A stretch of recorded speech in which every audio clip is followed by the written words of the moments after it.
Belief is the attitude a person holds toward what they consider true. It can be based on facts, although the reliability of facts also varies depending on beliefs or may require no proof, like belief in God. In epistemology, the philosophy of knowledge, the reasons we hold a particular belief are called justifications. You might be convinced of something because you saw it with your own eyes, because you derived it logically, because someone told you. Importantly, the justification of a belief can be presented, to yourself or others, only through narrative. The more closely we study the nature of knowledge, the harder it becomes to separate knowledge itself from the stories we tell about what we know or think we know. In this light, the importance of the first stories, those we hear in childhood, increases even more, because they not only form the template against which all other stories are compared, but they remain with us for life and determine what we accept as given. Now to my father's Thanksgiving question. The first thing I remember about myself is how I got stuck at the foot of a steep hill. I was 3 years old, maybe 4. Behind me towers a gloomy forest, smelling of decay and damp earth. I dig at the earth with decaying leaves, unsuccessfully trying to climb back up to the playground. But actually, I have no absolute certainty about the authenticity of this memory because I don't remember how I eventually got out of the forest. After countless Thanksgivings, this memory, told and retold so many times, has become more like leftovers from the holiday table, a distorted version of the original, in some ways better, in some worse, but certainly not original. And yet this memory, whether genuine or not, serves as a landmark for my past, and plays a significant role in the story I tell about myself. The multiplicity of memory systems is both alarming and has far-reaching consequences. Each system captures some one component of our personal history. If our brain were a precise recording device, which it is not, just an analogy, different memory systems could be compared to tracks in a movie, different angles, dialogues, music, background noises, special effects. Together, they provide a full, rich, immersive sensory experience. Separately, they give only fragmentary pieces and often conflict with each other. Continuing the movie analogy, one can say the brain's task is to connect all these fragments into a coherent, seamless narrative. As in film editing, the only way to do this is montage. When memory research was just beginning, most researchers were primarily interested in where and how the brain stores different types of memories, and little attention was paid to how these different memories of various natures are glued into a whole. Now it is different. Scientists are increasingly interested in the brain as the director of montage. Even when events unfold in real time, the brain lags a bit in interpretation. First, a memory must be stored, that is, encoded. Some things are encoded instantly, as evidenced by our ability to recall what happened seconds earlier.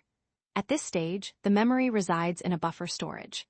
Such data still needs to be transferred to long-term memory, or it will disappear forever. The second stage of storage, called consolidation, can last from several minutes to hours and sometimes days.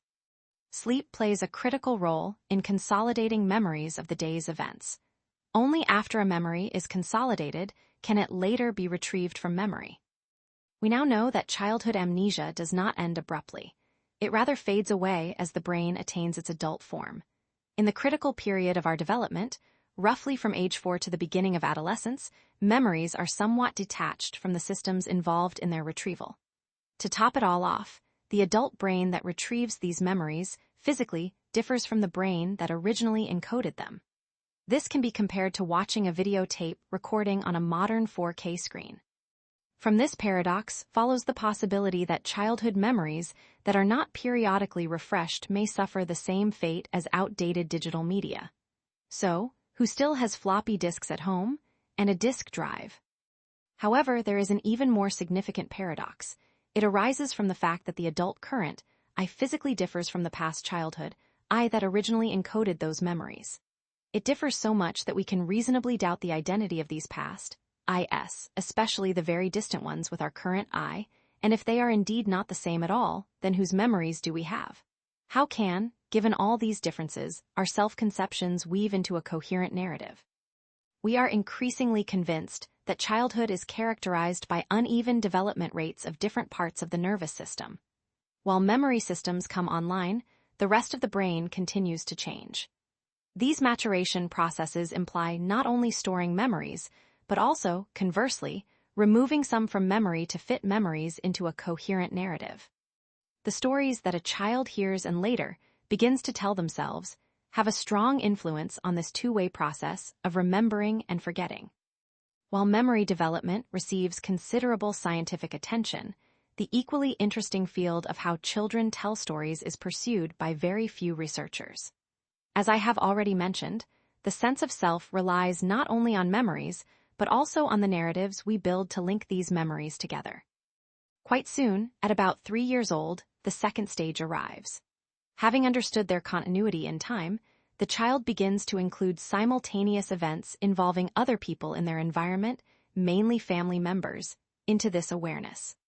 Listening to stories from parents and other close ones, and telling their own, the child acquires a version of the past based not only on personal experience, but also on knowledge shared with them. Research by Rees demonstrates that the quantity and density of memories from this period in a child's life directly depend on how much storytelling is practiced in their family. At the third stage, the child extends their expanded I, which already includes relatives, to friends and acquaintances. Between the ages of 3 and 5, children share stories with each other about what happened to themselves and others. This exchange of memories provides important feedback. Peers of the young storyteller react only to what is interesting, so the child quickly figures out the criteria for engaging stories, a beginning that captures the listener with elements of intrigue, suspense, tension, and a strong desire to find out what happens next. At first, children do not distinguish the event itself from their feelings about it. At this third stage, the child will tell about a trip to an amusement park only from their own perspective, not yet able to narrate the story from someone else's point of view. However, by the end of this stage, children begin to understand that events do not happen by themselves, but as a result of someone's actions. The decisive stage is the fourth. From ages 5 to 9, children increase their repertoire of stories. They try them on like outfits, gauging from the reactions of parents and peers which fit best. At this stage, children usually demonstrate surprisingly high storytelling skills, sometimes not so much through their ability to build a plot, but through the immediacy of recalling personal details. The powerful force of children's observation is clearly visible even in such a simple story from Engel's book. We would say that this is a sequence of 3 events, with an additional component in the form of self-observation under completely different circumstances, unrelated to these 3. But since the storyteller chose to present all 4 facts in this way, the narrative acquires internal coherence. The structure itself makes these 4 sentences a narrative. As Engel notes, such childlike simplicity in adult prose is often a sign of great literary skill. Ernest Hemingway was famous for the simplicity of his narrative structure. In Fiesta, he tells the story of Jake Barnes, an American writer living in Paris after World War I when a grand drunken night ends for Jake with a confrontation with his friend Robert. Hemingway describes the subsequent events, from the hero's perspective, as follows. The striking similarity, both structural and thematic, to a child's story. The search for a bathroom by the drunken hero takes on unexpected depth because of this unpretentious simplicity. Narratives explain to us why something happens or, as in the examples above, allow us to imagine the state of mind of the storyteller. Hemingway's writing style, as well as the style of storytelling typical for many children, demonstrates that a good narrative does not require elaborate words. Moreover, it suggests that stories from our childhood, both the ones we told and the ones we heard, stay with us for life. Their power lies not only in their content, but in their very structure. For narratives encountered by children at this crucial stage, between the ages of 5 and 9, there are 2 sources: events that happen to the child themselves and stories heard from others. Each day brings new experiences and emotions that need to be integrated into the rapidly changing brain. As research by Rees, Engel, and others shows, storytelling is not just a byproduct of the development process. It is the process itself. And the stories that get stored in our memory around ages 7-9 may be the most durable, as this is the period when the brain, like the rest of the body, starts to approach its adult form. The final stage, according to Engel's theory, lasts from the age of 9 until puberty, marking the period of stabilization. As the patterns forming the basis of the child's identity become fully shaped, their narrative repertoire shrinks. Take, for example, Santa Claus. The absurd premise requires setting aside all knowledge about the relative sizes of a person and a chimney. Until a certain age, children happily ignore this inconsistency. Then, upon realizing it, they might pretend for another year or two, but no longer. This narrowing of the range of acceptable stories indicates that editing processes begin to kick in, and the child loses the immediate, unconditional perception of life. Events and memories are increasingly organized into the narrative boxes they already know. And although it may seem that losing this naive openness constrains and limits, there is no other way. This is the only way to retain the sense of self, already disturbed by the forewarnings of the hormonal upheaval that will soon cause an internal storm in the child, like in their favorite snow globe. The stories of early childhood, which play such a critical role in the formation of the I, prepare the ground for all the ones a person will tell throughout their life. By creating templates for all subsequent stories, these early narratives subtly influence the perception of every new piece of information. The meaning of events is assessed not by their objective truth, but by how well they fit into the evolving narrative. And what if they don't fit at all? In that case, there are only two options: change the narrative or remove the event. As we already know, people do not like changing their stories. In the next chapter, we will learn how the brain uses narrative templates when processing information, editing events right in the process of experiencing them, and ultimately constructing our self-perception. Chapter 3. Compression. Every doctor remembers the first patient they couldn't save. For me, this happened in my first year of internship at the largest hospital in Pittsburgh. I admitted an elderly patient with leg swelling, seemingly nothing too complicated. He had a history of clots in his leg, and an ultrasound confirmed deep vein thrombosis. According to the standard treatment protocol, my senior resident and I, who was already in his second year, prescribed anticoagulants. But we didn't know that the patient had injured his knee before being admitted to the hospital, and the swelling was due to trauma, not thrombosis. The anticoagulants only made things worse. The blood from the hematoma began to seep into surrounding tissues, and the circulation was disturbed to the point that surgery was required to relieve the pressure.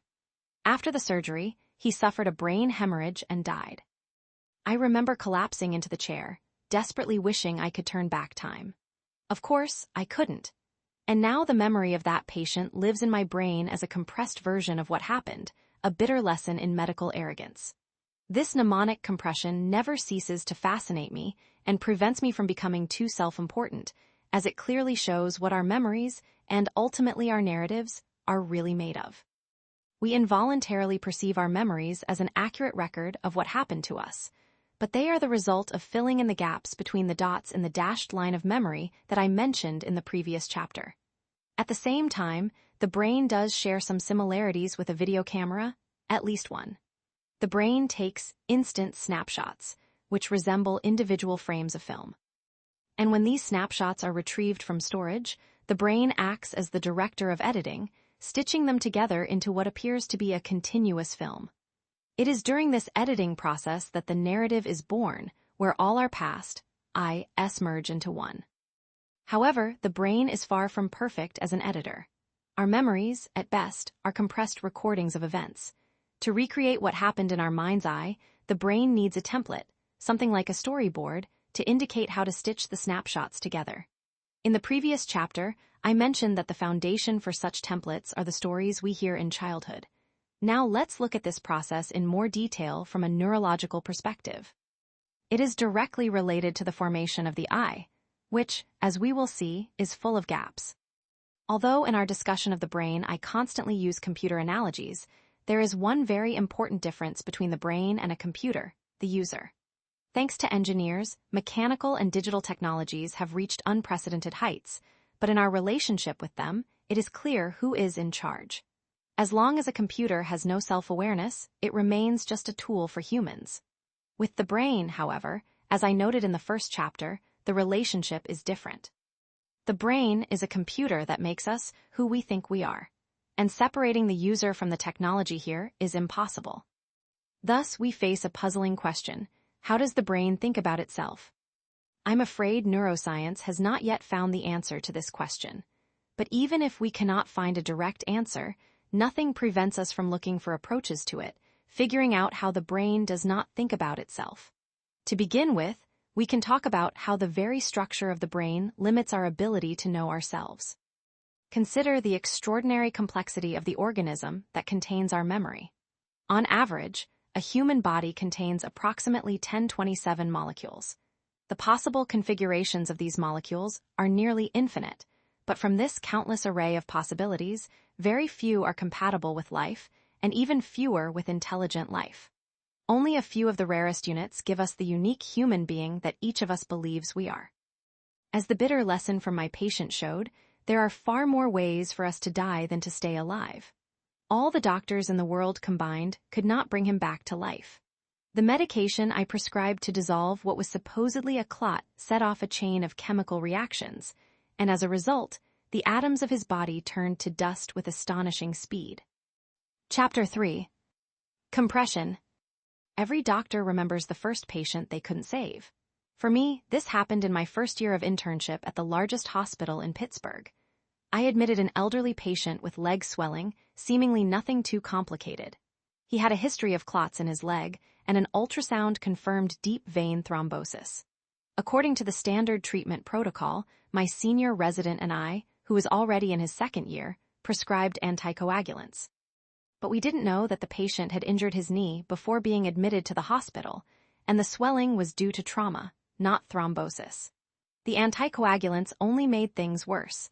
The blood from the hematoma began to seep into surrounding tissues, and the circulation was disturbed to the point that surgery was required to relieve the pressure. After the surgery, he suffered a brain hemorrhage and died. I remember collapsing into the chair, desperately wishing I could turn back time. Of course, I couldn't. And now the memory of that patient lives in my brain as a compressed version of what happened, a bitter lesson in medical arrogance.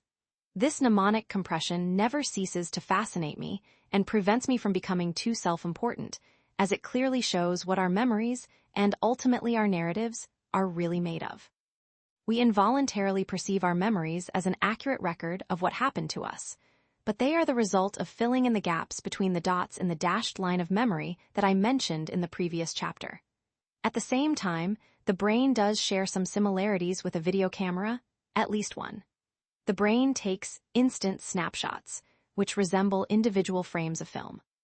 And when these snapshots are retrieved from storage, the brain acts as the director of editing, stitching them together into what appears to be a continuous film. It is during this editing process that the narrative is born, where all our past, I-s merge into one. However, the brain is far from perfect as an editor. Our memories, at best, are compressed recordings of events. To recreate what happened in our mind's eye, the brain needs a template, something like a storyboard, to indicate how to stitch the snapshots together. In the previous chapter, I mentioned that the foundation for such templates are the stories we hear in childhood. Now let's look at this process in more detail from a neurological perspective. It is directly related to the formation of the I, which, as we will see, is full of gaps. Although in our discussion of the brain I constantly use computer analogies, there is one very important difference between the brain and a computer, the user. Thanks to engineers, mechanical and digital technologies have reached unprecedented heights, but in our relationship with them, it is clear who is in charge. As long as a computer has no self-awareness, it remains just a tool for humans. With the brain, however, as I noted in the first chapter, the relationship is different. The brain is a computer that makes us who we think we are, and separating the user from the technology here is impossible. Thus, we face a puzzling question: how does the brain think about itself? I'm afraid neuroscience has not yet found the answer to this question. But even if we cannot find a direct answer, nothing prevents us from looking for approaches to it, figuring out how the brain does not think about itself. To begin with, we can talk about how the very structure of the brain limits our ability to know ourselves. Consider the extraordinary complexity of the organism that contains our memory. On average, a human body contains approximately 1027 molecules. The possible configurations of these molecules are nearly infinite, but from this countless array of possibilities, very few are compatible with life, and even fewer with intelligent life. Only a few of the rarest units give us the unique human being that each of us believes we are. As the bitter lesson from my patient showed, there are far more ways for us to die than to stay alive. All the doctors in the world combined could not bring him back to life. The medication I prescribed to dissolve what was supposedly a clot set off a chain of chemical reactions, and as a result, the atoms of his body turned to dust with astonishing speed. Is the reverse possible, that the fall of the ladder led to passing under it? If you think about it, it's not hard to imagine such a situation. The ladder begins to fall or slide, you dive under it to catch it before it breaks the window, and it falls right onto you. Now we see how much our view of cause and effect relationships depends on perspective.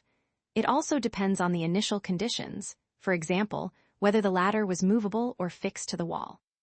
But often, we don't know the initial conditions, so our opinion on causal relationships inevitably relies on what we've seen with our own eyes or heard from others. Our perception of what's happening is not identical to the event itself. This is like the difference between the perception of a fan watching the Masters tournament on TV or from the stands, compared to the perception of golfer Tiger Woods, who has just won his 5th consecutive victory. Both can tell the story of the tournament, but their versions will differ. The order of events typically doesn't cause disagreements. Tiger played 72 holes in the specified sequence, the ball never flew off the fairway back to the starting mark, and never bounced out of the hole back to the club. The arrow of time is the same for all of us. And that's a good thing. Imagine how confused we'd be if we could move back and forth in time. The very concept of history would lose its meaning because there would be no sequence of events. However, there are circumstances where our perception of the order of events can flip. Consequently, our assessment of causality changes to the opposite. Imagine you're sitting on the head of Tiger's club. In that case, it would seem like the ball hit the club, not the club hitting the ball. From this angle, a completely different narrative would unfold. Here I am, minding my own business, and suddenly, wham, a ball hits me right in the face. Just like with the falling ladder, the angle of view can radically change the interpretation of events, and our assessment of causal relationships is defined by that angle. Many years ago, I was involved in a minor accident in a parking lot. My version of the incident went like this. I was about to reverse out of the parking space, the traffic was one way, so I looked back and to the right, in the direction from which another car could have appeared. Seeing the path clear, I started backing up. Imagine my surprise when I heard that awful grinding sound of crumpling metal. I slammed on the brakes, realizing that someone had apparently driven into my blind spot on the left side. The version of the second participant in the accident looked something like this. I'm driving, minding my own business, and out of nowhere, this guy backs into me from the side. No one was injured, and since we were moving at a crawl, the damage was minimal, which can't be said for the repair cost, unfortunately. Our insurance companies battled for over a year, and it ended in arbitration, where I was found guilty of not ensuring that there were no obstructions before I started moving. If I had reversed just a second earlier, it would have been him who hit me instead of me hitting him, and then the final narrative would have been completely different. As we can see, even a tiny difference in perspective can result in a completely different interpretation of what happened. Our interpretation of a sequence of events is dictated by the story we tell, whether to ourselves or others. But if our interpretation of events is so fragile, how do we even come to an agreement? The answer lies in the arrow of time. Events happen, and since we cannot go back in time and watch them on replay, we need an effective way to track and preserve as much data as possible. However, the storage in our brain is not bottomless. We cannot capture everything that happens, nor can we arbitrarily reproduce everything we've captured.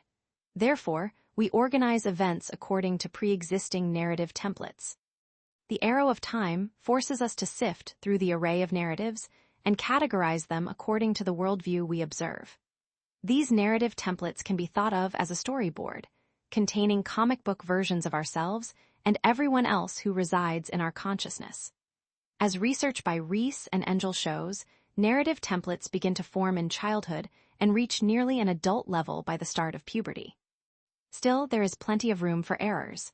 When I placed my patient with the swollen leg into the narrative learned over years in medical school, I overlooked such an important fact as a bruise.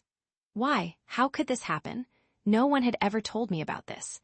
I should have discovered such a possibility myself, learned from my own experience. And when I was backing out of the parking lot, I was also following a narrative in which other drivers never break the rules. Apparently, I was lucky, and until that moment, I had never encountered drivers going against the flow, but now I am a scientist. It's not to say that these narratives are meaningless. If every moment, at every temporal fork, we had to assess the myriad possible outcomes, we wouldn't even leave our homes. Narratives allow us to depict the most complex phenomena schematically. Here are a few narratives compressed into a single phrase. Think about the informational richness contained in them. From rags to riches. Black Circle, even Cinderella couldn't dream of this. In Bill Murray's voice from Caddyshack. Black Circle, it's all because of problems with his father. Stereotypes? Yes, undoubtedly. But all narratives are stereotypical. This is inevitable because our brain is not a video camera. To construct narratives, no particularly complex psychological mechanisms are required, just a brain with some memory capacity. With this set, it is already possible to build mental models, trying to understand the structure of the world. In computer science, these stereotypes are called basis functions. A simple example of a basis function is a graph with two axes, x and y. It's two-dimensional, flat, and each point on this plane can be denoted using coordinates. A basis function with coordinates x and y can describe a circle, x2 plus y2 r2. Basis functions allow us to denote even more complex phenomena. Say, the electrical activity of the heart on an electrocardiogram. One of the most important discoveries in the mathematics of basis functions was made by the French scientist Jean-Baptiste Joseph Fourier in the early 19th century. He discovered that any mathematical function can be represented as a combination of sinusoidal and cosine waves of varying amplitudes and frequencies. Fourier's transform, applied to an electrocardiogram, turns it into a basic set of sines and cosines. A similar type of operation underlies image compression, resulting in JPEG images. Dispersed pixel values, which require a large amount of memory, are transformed into a set of cosines. These basis functions take up much less storage space than the original image. The advantage of schemas lies in their efficiency. Once we create a schema, all new events only need to be processed and stored as deviations from its template. Each of us remembers our first kiss. It created a schema that will later serve as a benchmark for all future kisses. Do you remember your second kiss? Most likely, it's already quite vague. This is because it was coded as a deviation from the first. To recreate this event, we need both the schema and the deviation. Memories of the first kiss, in turn, are influenced by schemas laid down earlier, by stories from your childhood. Around the magical power of the kiss, a plot has been built in many fairy tales, from Snow White. Although in the original version by the Brothers Grimm, the prince simply carries Snow White home in a glass coffin, and the jostling causes her to swallow a piece of apple stuck in her throat, waking her up, to The Princess and the Frog, and more recently Shrek, in which only the true love's kiss can break the curse, turning Fiona into a giant ogre, though in reality, it leaves her in this form forever. And although we all remember the magical power of the kiss in these stories, it is just a snapshot of the fairy tale. The kiss is simply a mnemonic tale, pulling which we can unwind the entire story. Even if, by preserving the memory of your first kiss, you don't think of any fairy tales, they will still serve as the template, as they are woven into your empirical memory. By the time adolescence ends, the brain is already fully equipped with schemas. They are highly individual and idiosyncratic, as they are based solely on what has happened to you personally and the stories told to you by others. They cannot be erased. Mostly, this is a good thing because schemas help us make sense of the world. They organize what would otherwise be a chaotic pile of events. These compressed representations make you, or at least the person you think you are. While forming the basis for effective memory storage, schemas raise the question, to what extent is our past, structured by stories, and to what extent by past experience? As you might guess, it's not so easy to separate these two components. It is much easier to show how these schemas affect the present, In the next chapter, we will see how the stories connecting our past, influence the immediate perception of the current, Chapter 4. The Bayesian Brain. It is perfectly normal to assume that our memories are inaccurate because they are mixed with stories from other people and past experiences. However, A much greater revelation for many is that our immediate perception also contains inaccuracies. We see what we expect to see, including when it comes to ourselves. Our current eye is like a machine that converts what happens around it into internal representations. If you are reading this book on paper or electronically, photons bounce off the page and onto your retina. If you are listening to it in audio format, sound waves cause your eardrums to vibrate.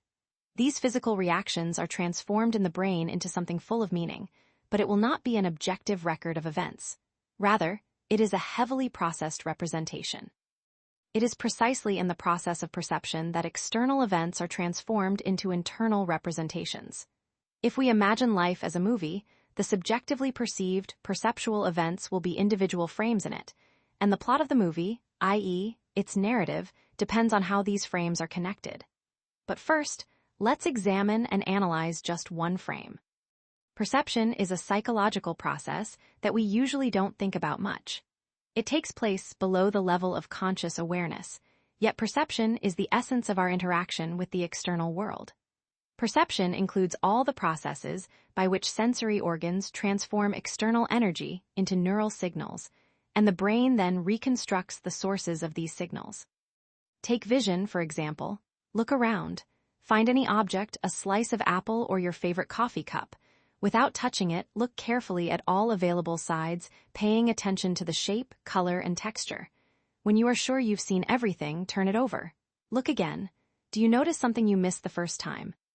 This exercise is to show you that when we look at a certain object, especially one that is familiar and well-known, we don't notice much of what gives it its uniqueness. An apple is an apple, right? From a categorization standpoint, that's true, yet each apple is unique, differing from others in its color, shape, and size. In other words, our perception of an object is already shaped by our existing ideas about what we're looking at. A famous example of the influence of previous representations on perception is the optical illusion called Canis's triangle. A person looking at this image for the first time sees a white triangle partially overlapping 3 black circles, and beneath it, another triangle that is inverted. The viewer may even think they clearly see the outline of the top triangle, but this is nothing more than an illusion created by the brain. This illusion can be briefly dispelled if you focus on the circles. Try to see them not as circles, but as a pie chart, and if your age allows, Pac-Man, it's not easy. The white triangle constantly reclaims its dominant position in our perception.